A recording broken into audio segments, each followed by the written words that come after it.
Okay, thank you very much. This is big stuff. We appreciate you being here.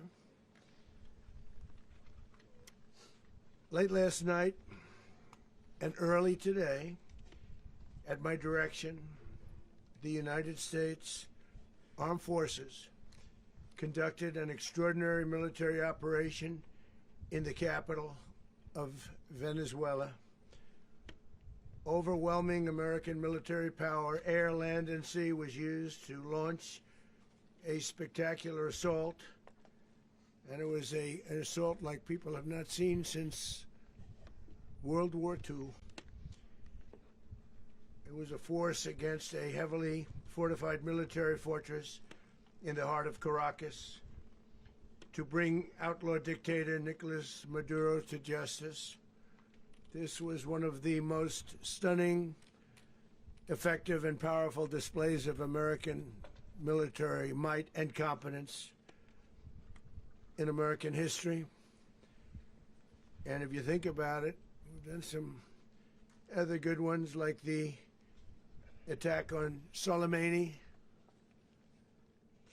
the attack on al-Baghdadi, and the obliteration and decimation of the Iran nuclear sites just recently in an operation known as Midnight Hammer, all perfectly executed and done.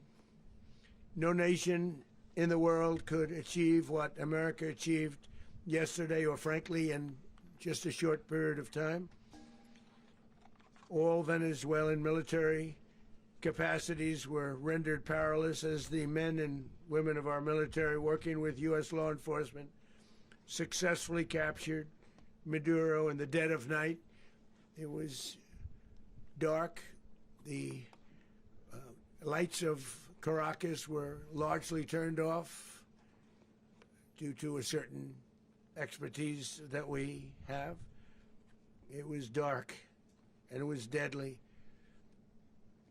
But captured along with his wife, Celia Flores, both of whom now face American justice. Maduro and Flores have been indicted in the Southern District of New York, it's Jay Clayton, for their campaign of deadly narco-terrorism against the United States and its citizens. I want to thank the men and women of our military who achieved such an extraordinary success overnight with breathtaking speed, power, precision, and competence.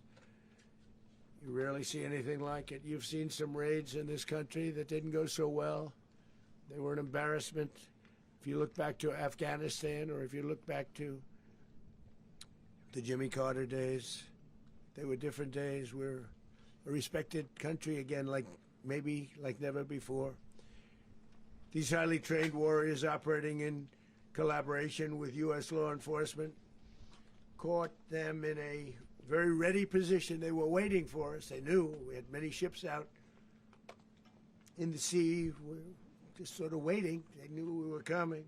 So they were in a ready, what's called a ready position. But they were completely overwhelmed and very quickly incapacitated. If you would have seen what I saw last night, you would have been very impressed. I'm not sure that you'll ever get to see it, but it was an incredible thing to see. Not a single American service member was killed, and not a single piece of American equipment was lost. We had many helicopters, many planes, many people involved in that fight. But think of that, not one piece of military equipment was lost, not one service member was, more importantly, killed. The United States military is the strongest and most fearsome military on the planet by far, with capabilities and skills our enemies can scarcely begin to imagine. We have the best equipment anywhere in the world.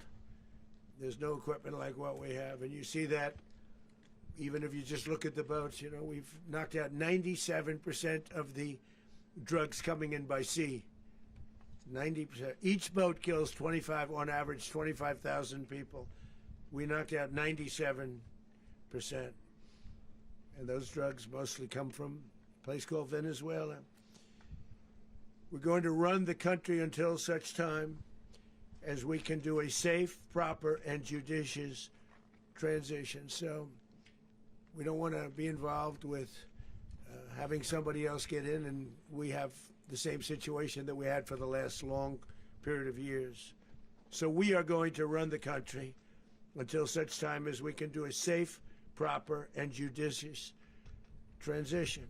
And it has to be judicious because that's what we're all about.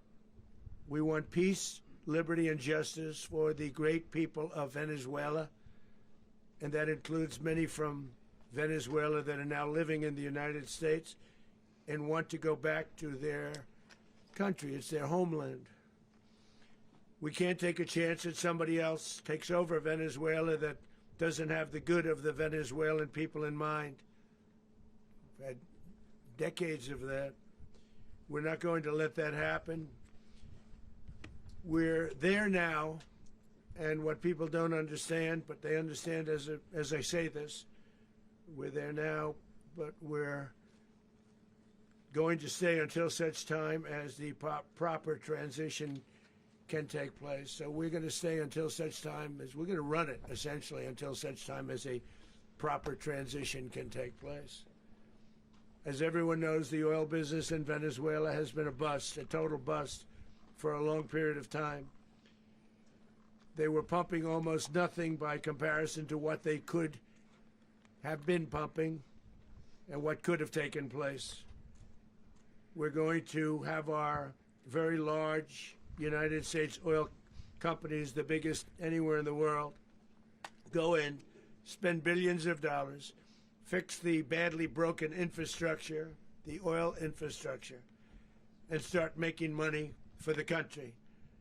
And we are ready to stage a second and much larger attack if we need to do so. So we were prepared to do a second wave if we needed to do so. We actually assumed that a second wave would be necessary, but now it's probably not.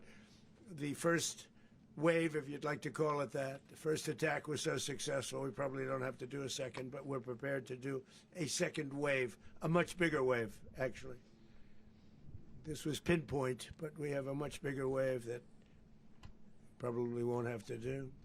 This partnership of Venezuela with the United States of America, a country that everybody wants to be involved with because of what we were able to do and accomplish, will make the people of Venezuela rich, independent, and safe. And it will also make the many, many people from Venezuela that are living in the United States extremely happy. They suffered. They suffered. So much was taken from them. They're not going to suffer anymore. The illegitimate dictator Maduro was the kingpin of a vast criminal network responsible for trafficking colossal amounts of deadly and illicit drugs into the United States.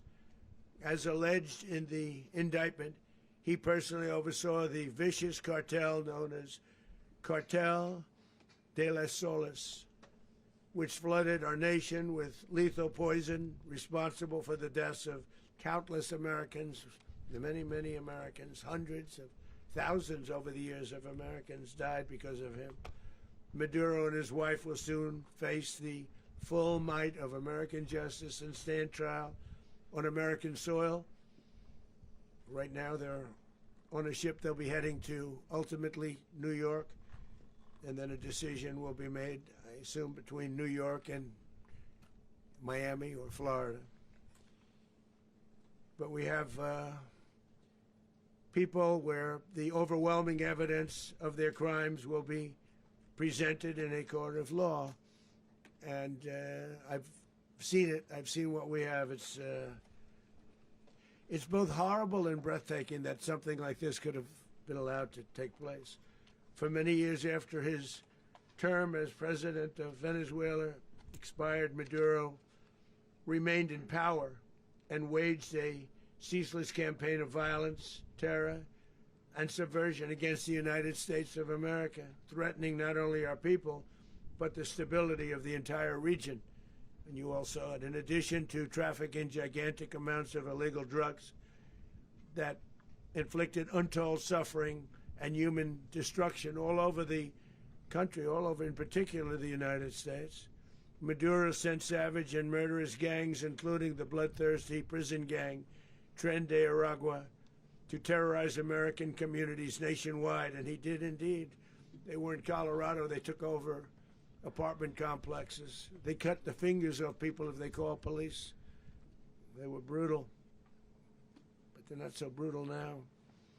And I just have to congratulate our military, Pete and everybody, and our National Guard, because the job that they've done, whether it's in Washington, D.C., where we have a totally safe city, where it was one of the most unsafe cities anywhere in the world, frankly, and now we have no crime in Washington, D.C. We haven't had a killing. We had the terrorist attack a few weeks ago. A little bit of a different kind of a threat, but we haven't had a killing in a long period of time, 6, 7 months. We used to have two, on average, 2 a week in Washington, our capital. We don't have that anymore. The restaurants are opening. Everyone's happy. They're going, they're walking their daughters, they're walking their children, their wives. They walk to restaurants. Restaurants are opening all over Washington, D.C. So I want to thank the National Guard. I want to thank our military. And I want to thank law enforcement. Been amazing. And they should do it with more cities. We're doing it, as you know, and we're doing it in Memphis, Tennessee right now, and crime is down. We've just sort of started a few weeks ago, but crime is down now 77%. And the governor of Louisiana called, great person, and he wanted us to help him, as you know, in a certain very nice part of Louisiana. And we have done that. It was a rough section, and we have crime down. I understand it's down to almost nothing already after 2.5 weeks. New Orleans, it's down to almost nothing, and we've only been there for 2.5 weeks. Can't imagine why governors wouldn't want us to help. We also helped, as you know, in Chicago, and crime went down a little bit there. We did a very small help because we had no working ability with the governor. The governor was a disaster, and the mayor was a disaster, but it knocked down crime. But we're pulling out of there. When they need us, we'll know. You'll know. You'll be writing about it. And likewise, Los Angeles, where we saved Los Angeles early on, where the head of the police department made a statement that if the federal government didn't come in, we would have lost Los Angeles. That's long after the fires. That's when they had the riots in Los Angeles. We did a great job. Got no credit for it whatsoever, but that's okay. It doesn't matter. We don't need the credit. But we'll be pulling out when they need us. They'll call, or we'll go back if we have to. We'll go back. But we did a great job in various cities. But the place that we're very proud of is Washington, D.C., because it's our nation's capital. We took it from being a crime-ridden mess to being one of the safest cities in the country. But the gangs that they sent raped, tortured, and murdered American women and children. They were in all of the cities I mentioned, Tren de Aragua. And they were sent by Maduro to terrorize our people, and now Maduro will never again be able to threaten an American citizen or anybody from Venezuela. There will no longer be threats. For years I've highlighted the stories of those innocent Americans whose lives were so heartlessly robbed by this Venezuelan terrorist organization. Really one of the worst. One of the worst, they say the worst. Americans like 12-year-old Jocelyn Nungary from Houston. Beautiful Jocelyn Nungary, what happened to her?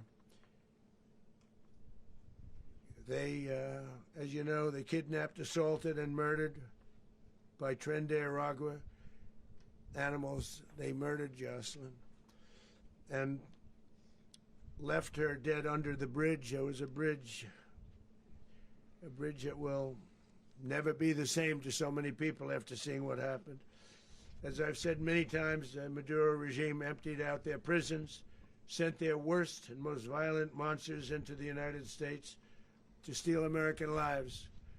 And they came from mental institutions and insane asylums. They came from prisons and jails. The reason I say both, they sound similar. Actually, prisons, little bit more hostile, a little bit tougher.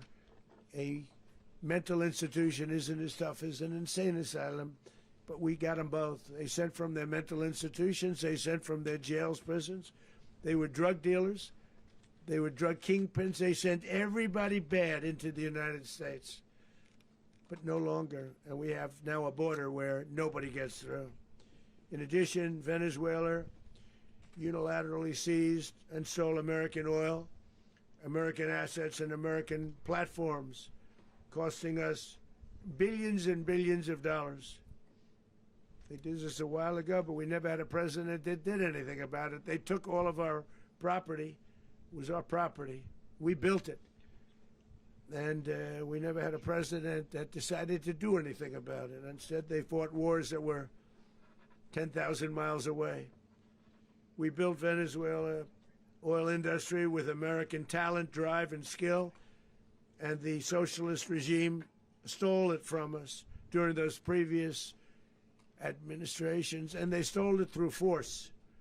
This constituted one of the largest thefts of American property in the history of our country. Considered the largest theft of property in the history of our country. Massive oil infrastructure was taken like we were babies, and we didn't do anything about it. I would have done something about it. America will never allow foreign powers to rob our people or drive us back into and out of our own hemisphere. That's what they did. Furthermore, under the now deposed dictator Maduro, Venezuela was increasingly hosting foreign adversaries in our region and acquiring menacing offensive weapons that could threaten U.S. interests and lives. And they used those weapons last night. Potentially in league with the cartels operating along our border. All of these actions were in gross violation of the core principles of American foreign policy, dating back more than 2 centuries, and not anymore. All the way back, it dated to the Monroe Doctrines, and the Monroe Doctrine is a big deal, but we've superseded it by a lot. By a real lot. They now call it the Monroe Document. I don't know. It's Monroe Doctrine. We sort of forgot about it. It was very important, but we forgot about it. We don't forget about it anymore. Under our new national security strategy, American dominance in the Western Hemisphere will never be questioned again. Won't happen. So just in concluding, for decades, other administrations have neglected or even contributed to these growing security threats in the Western Hemisphere. Under the Trump administration, we are reasserting American power in a very powerful way in our home region. And our home region is very different than it was just a short while ago. The future will be, and we did this in my first term. We had great dominance in my first term, and we have far greater dominance right now.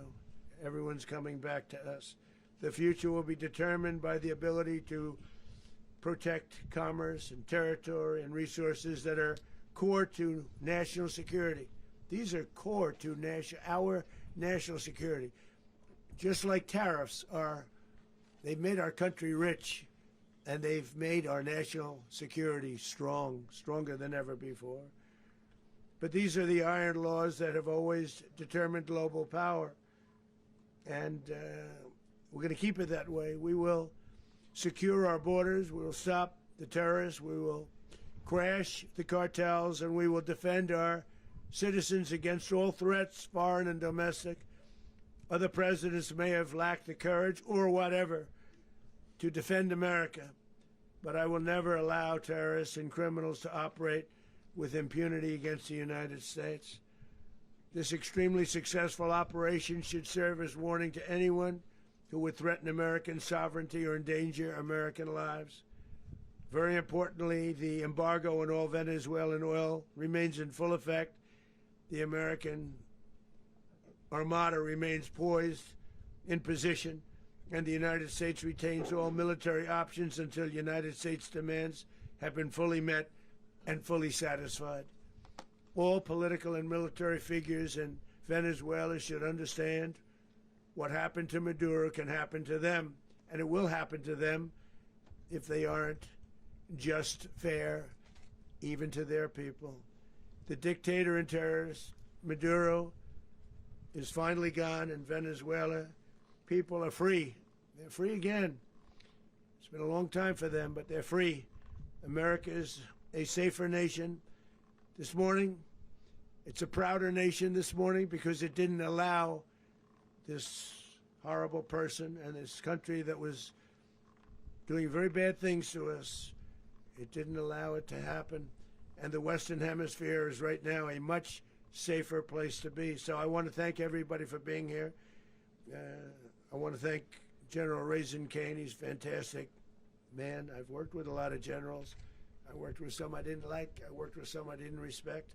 I worked with some that just weren't good.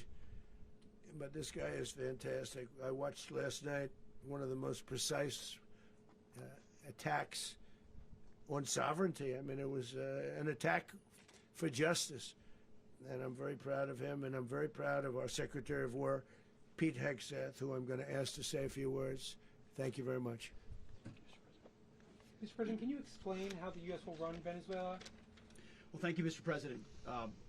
Finally, a commander-in-chief the world respects and the American people deserve. And as the President said, words can barely capture the bravery and the power and the precision of this historic operation. A massive joint military and law enforcement raid flawlessly executed by the greatest Americans our country has to offer. American warriors are second to none, the best in the world and the best of our country. What all of us witnessed last night was sheer guts and grit, gallantry and glory of the American warrior. I'm simply humbled by such men, and I tip my hat to our chairman, Dan Raisin Kane, and all those Americans who stood watch last night. Our warriors are the elite of America, and again, President Trump has your back. No other country on planet Earth, and it's not even close, could pull this kind of operation off. And no other president has ever shown this kind of leadership, courage, and resolve, the most powerful combination the world has ever seen. As the President said, our adversaries remain on notice. America can project our will anywhere, anytime. The coordination, the stealth, the lethality, the precision, the very long arm of American justice, all on full display in the middle of the night.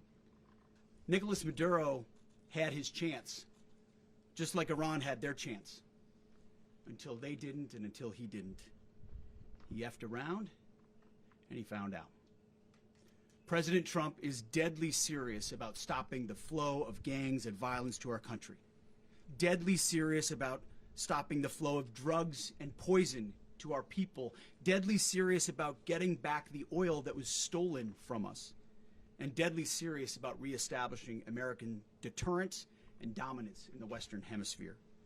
This is about the safety, security, freedom, and prosperity of the American people. This is America first. This is peace through strength. And the United States War Department is proud to help deliver it. Welcome to 2026, and under President Trump, America is back. I'd like to welcome now our chairman, Chairman Raisin Kane, to give a few more details about the operation. Mr. Chairman. Thank you, Mr. Secretary. Thank you, Mr. President, and good morning. Last night, on the order of the President of the United States and in support of a request from the Department of Justice, as the President said, the United States military conducted an apprehension mission in Caracas, Venezuela, to bring to justice two indicted persons, Nicolás and Cecilia Maduro.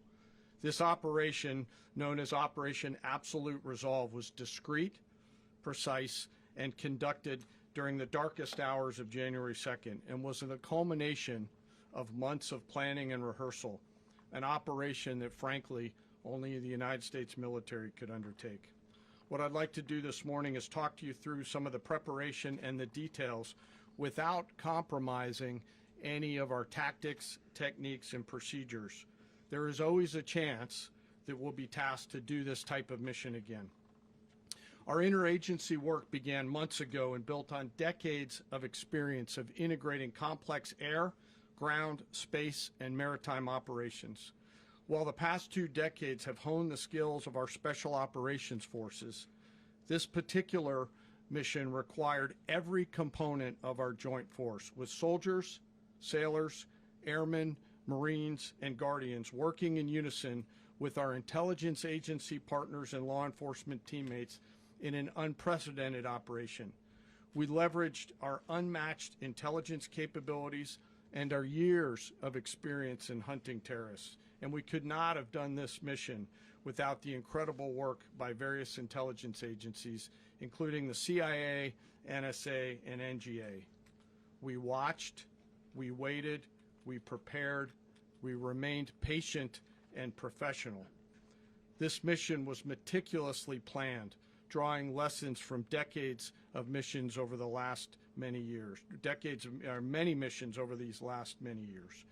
This was an audacious operation that only the United States could do. It required the utmost of precision and integration within our joint force. And the word integration does not explain the sheer complexity of such a mission. An extraction so precise it involved more than 150 aircraft launching across the Western Hemisphere in close coordination, all coming together in time and place to layer effects for a single purpose: to get an interdiction force into downtown Caracas while maintaining the element of tactical surprise. Failure of one component of this well-oiled machine would have endangered the entire mission, and failure is never an option for America's joint force. Those in the air over Caracas last night were willing to give their lives for those on the ground and in the helicopters. Let me talk a little bit about the preparation. After months of work by our intelligence teammates to find Maduro and understand how he moved, where he lived, where he traveled, what he ate, what he wore, what were his pets, in early December, our force was set pending a series of aligned events.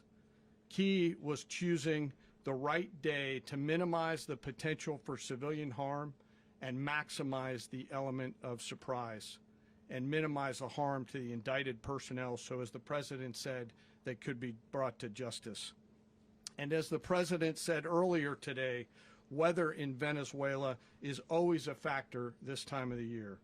And over the weeks through Christmas and New Year's, the men and women of the United States military sat ready, patiently waiting for the right triggers to be met and the President to order us into action. Last night, the weather broke just enough, clearing a path that only the most skilled aviators in the world could maneuver through. Ocean, mountain, low cloud ceilings, but when tasked with a mission, this organization does not quit. At 10:46 p.m. Eastern Time last night, the President ordered the United States military to move forward with this mission. He said to us, and we appreciate it, Mr. President, good luck and Godspeed. And those words were transmitted to the entire joint force. Over the course of the night, aircraft began launching from 20 different bases on land and sea across the Western Hemisphere. In total, more than 150 aircraft, bombers, fighters, intelligence, reconnaissance, surveillance, rotary wing were in the air last night.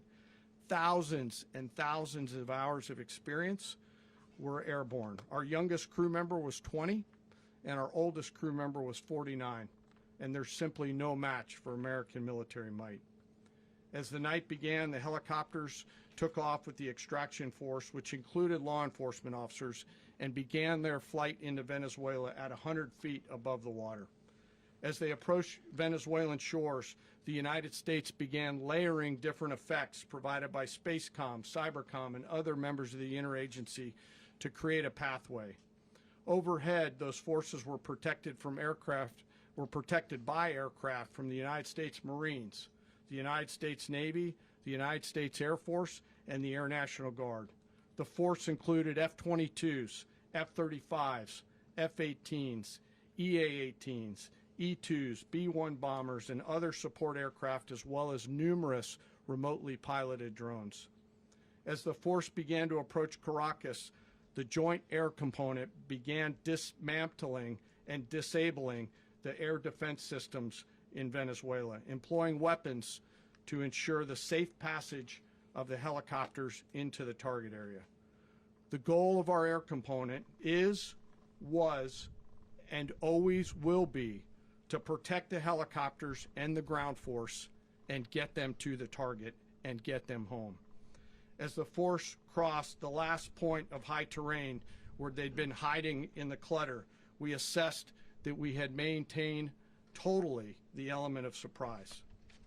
As the helicopter force ingressed towards the objective at low level, we arrived at Maduro's compound at 1:01 a.m. Eastern Standard Time, or 2:01 a.m. Caracas local time, and the apprehension force descended into Maduro's compound and moved with speed, precision, and discipline towards their objective, and isolated the area to ensure the safety and security of the ground force while apprehending the indicted persons.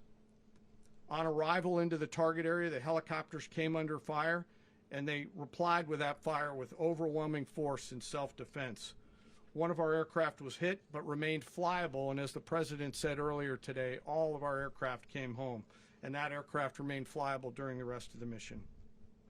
As the operation unfolded at the compound, our air and ground intelligence teams provided real-time updates to the ground force, ensuring those forces could safely navigate the complex environment without unnecessary risk. The force remained protected by overhead tactical aviation.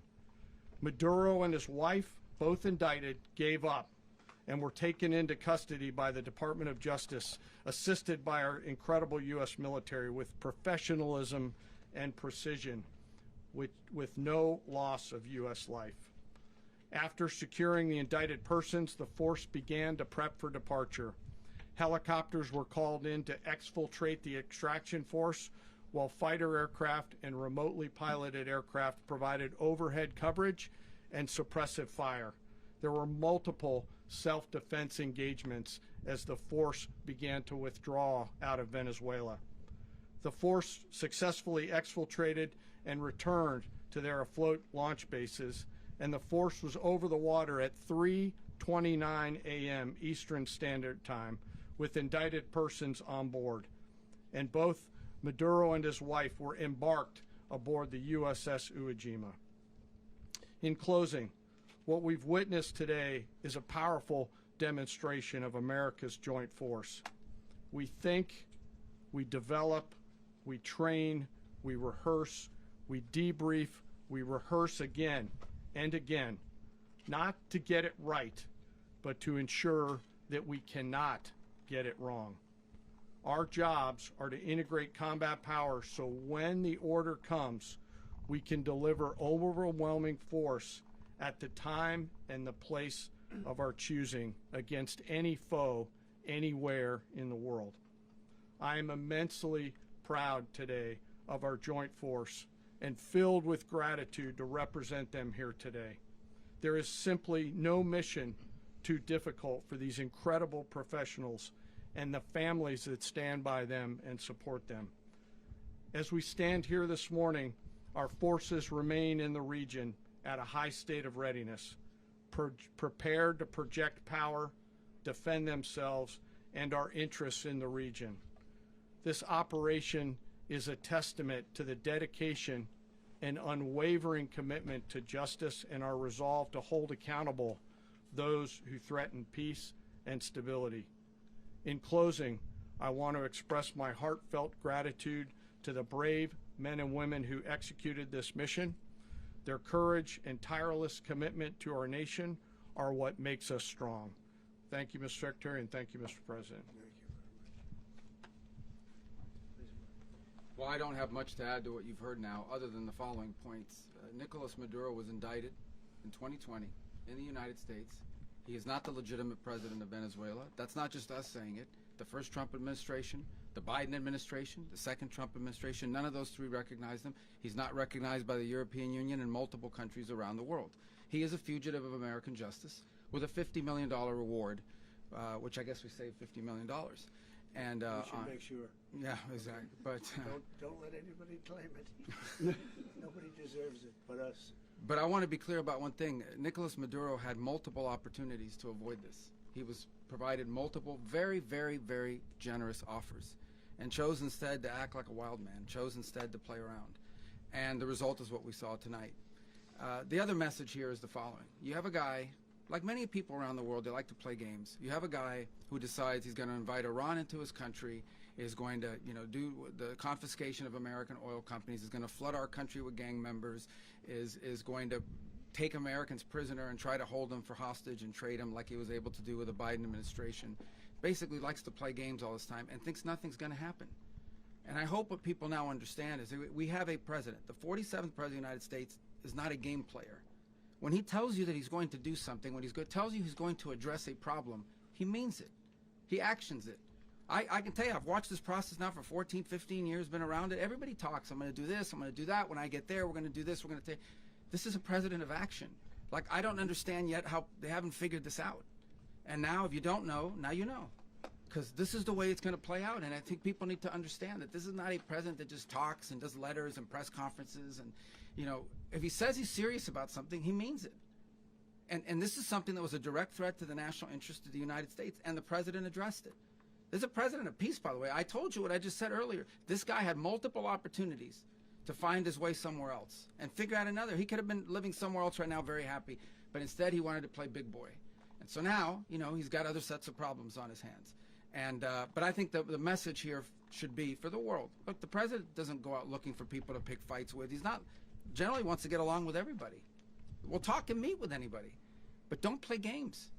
Don't play games with this president's in office because it's not going to turn out well.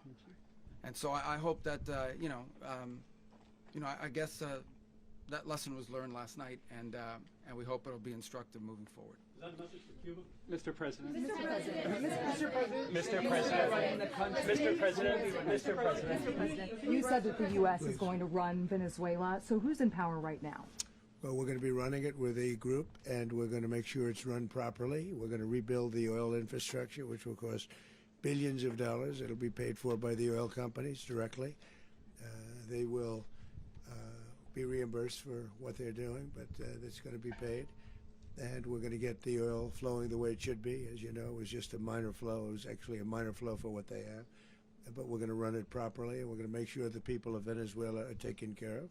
We're going to make sure the people that were forced out of Venezuela by this thug are also taken care of. Mr. President. Does the U.S. running the country mean that U.S. troops will be on the ground? How will that work? Well, they always say boots on the ground. Oh, so we're not afraid of boots on the ground if we have to have. We had boots on the ground last night at a very high level, actually. We're not afraid of it. We don't mind saying it.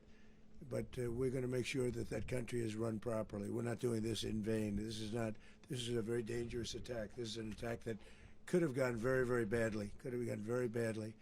We could have lost a lot of people last night. We could have lost a lot of dignity. We could have lost a lot of equipment. The equipment is less important, but we could have lost a lot. And we're going to make sure that this is proper. We're there now. We're ready to go again if we have to. We're going to run the country right. It's going to be run very judiciously, very fairly. It's going to make a lot of money. We're going to give money to the people. We're going to reimburse people that were taken advantage of. We're going to take care of everybody. It's very important. We couldn't let them get away with it. They stole our oil. We built that whole industry there, and they just took it over like we were nothing. And we had a president that decided not to do anything about it. So we did something about it. We're late, but we did something about it. Yeah, please. Mr. President, can you explain the exact mechanism by which you're going to run the country? Are you going to designate a U.S. official to coordinate? It's all being done right now. We're designating people. We're talking to people. We're designating various people, and we're going to let you know who those people are. Mr. President. What's the group you mentioned that would run Venezuela? Well, it's largely going to be, for a period of time, the people that are standing right behind me. We're going to be running it. We're going to be bringing it back. It's a dead, I talk about a dead country. A year and a half ago, we were a dead country. Now we're the hottest country anywhere in the world. We're a country doing better than any country anywhere in the world. And it required leadership. Venezuela has a lot of bad people in there, a lot of bad people that shouldn't be leading. We're not going to take a chance that one of those people take over for Maduro.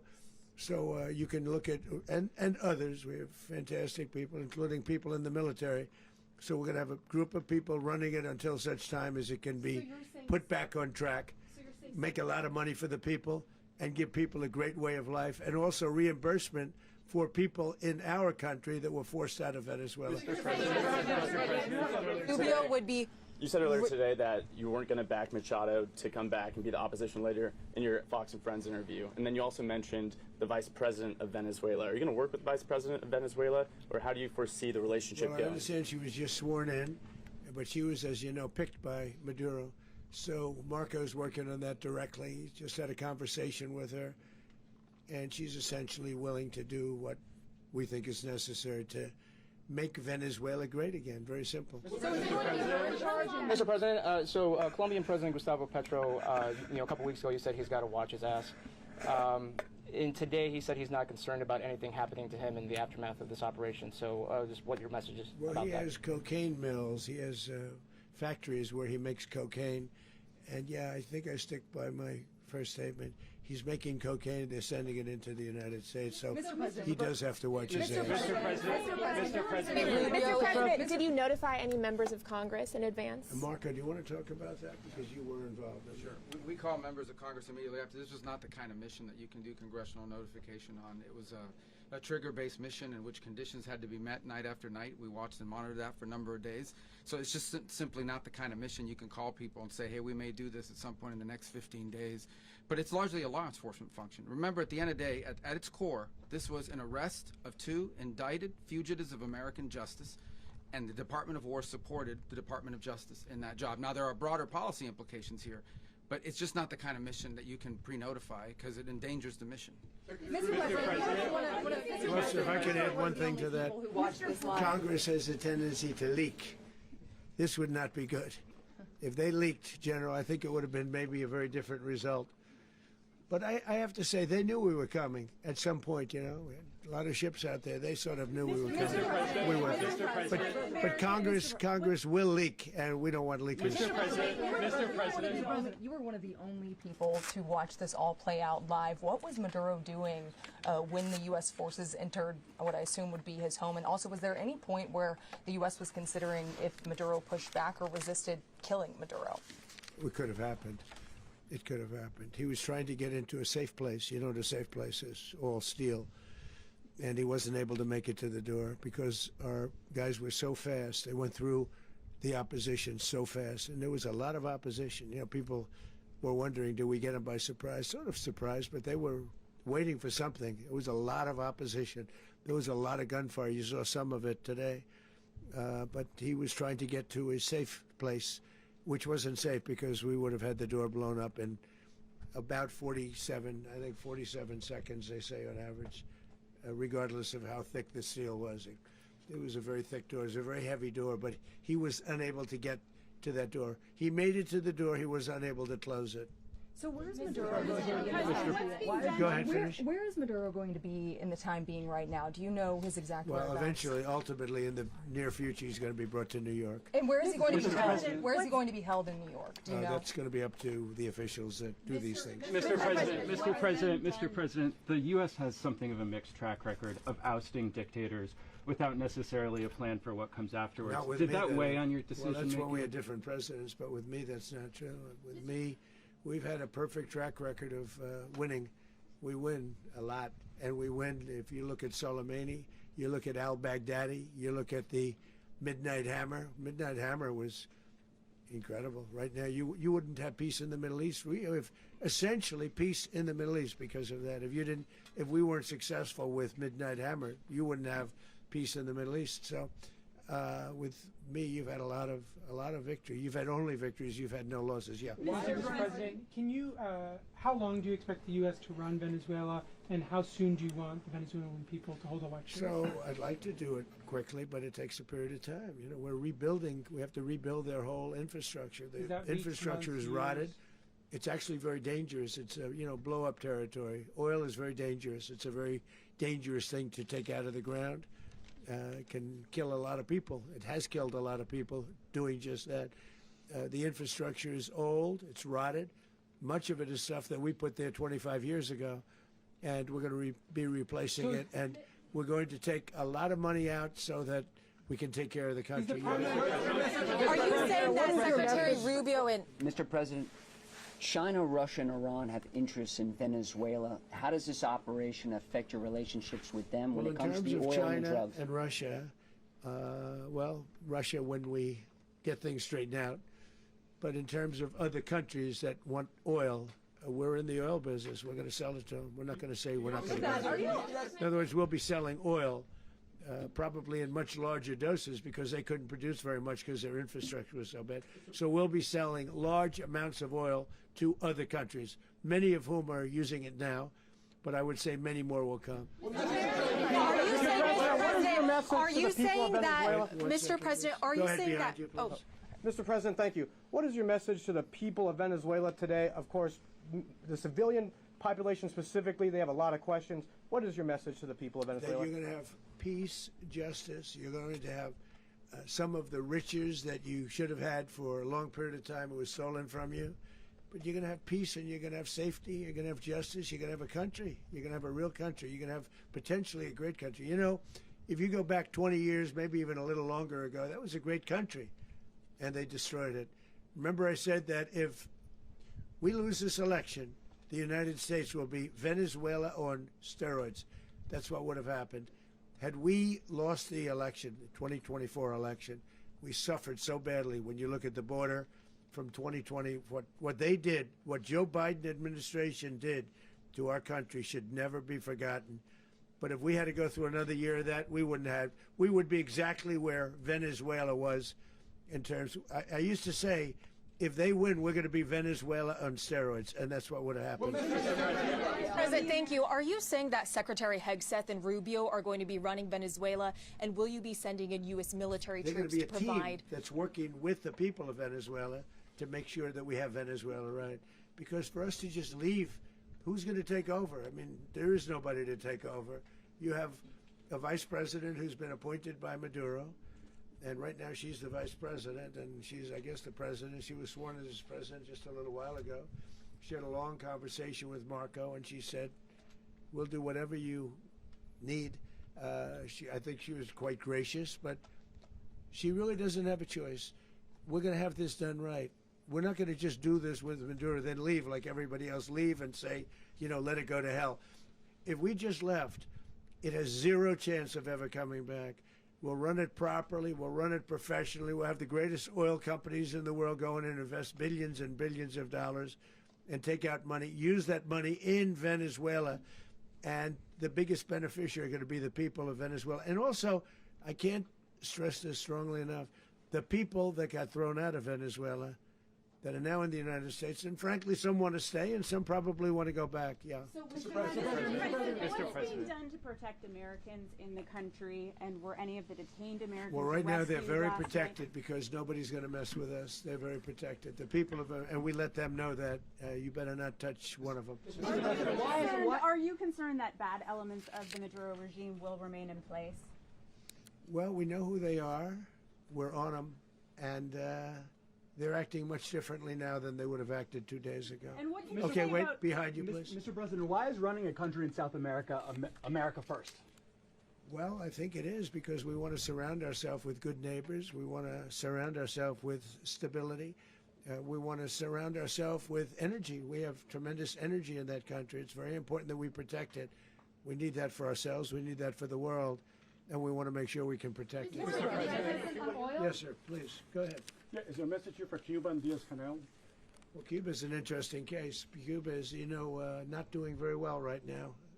That system has not been a very good one for Cuba. The people there have suffered for many, many years.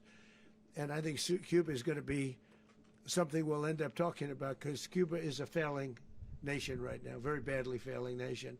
And we want to help the people. It's very similar in the sense that we want to help the people in Cuba, but we want to also help the people that were forced out of Cuba and living in this country. Do you want to say something about that, Marco, please? Well, I mean, I just gave you a statement a few minutes ago about, when the president speaks, you should take him seriously. So suffice it to say, Cuba is a disaster. It's run by incompetent, senile men, and in some cases, not senile, but incompetent nonetheless. It has no economy. It's in total collapse. And by the way, they were, all of the guards that helped protect Maduro, this is well known, their whole spy agency, all that were full of Cubans. I mean, they basically, it's amazing. This poor island took over Venezuela in some cases. One of the biggest problems that Venezuelans have is they have to declare independence from Cuba that tried to basically colonize it from a security standpoint. So, yeah, look, if I lived in Havana and I was in the government, I'd be concerned, at least a little bit. Are you cutting off the oil flow to Cuba from Venezuela? Well, the president already announced a week ago that anything that's sanctioned, it's sanctioned oil, it's not going to be allowed to get there. So that's an increase. The answer is yes. Mr. President, yes. Is the U.S. aware of the location of opposition leader Machado, and have you been in contact with her? No, we haven't. No, we haven't. Mr. President, on Monday. Oh, I think it would be very tough for her to be the leader. She doesn't have the support within or the respect within the country. She's a very nice woman, but she doesn't have the respect. Mr. President, is it possible that the U.S. ends up administrating Venezuela for years? Well, it won't cost us anything because the money coming out of the ground is very substantial, so it's not going to cost us anything. So the U.S. isn't going to dedicate we will. money to. Well, we want safety there. We want to be surrounded by countries that aren't housing all of our enemies all over the world. That's what was happening, and you don't want to have that. But we're going to be rebuilding, and we're not spending money. The oil companies are going to go in. They're going to spend money. We're going to take back the oil that, frankly, we should have taken back a long time ago. A lot of money is coming out of the ground. We're going to get reimbursed for all of that. We're going to get reimbursed for everything that we spend. So it's going to be a very important. This is a very big evening that took place last night. We have to be surrounded by safe, secure countries, and we also have to have energy. Very important. We have to have energy that's real energy, not where they're getting 4% and 5% of the energy out of the ground.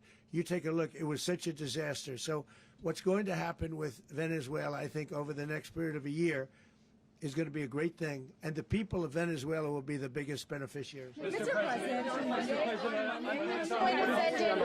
U.S. military. Mr. President, thank you. What did you last speak to Maduro about when you spoke? And is the Well, US I don't want to at get war into with the Venezuela? conversations, but I did have conversations with him, and I said, you got to surrender.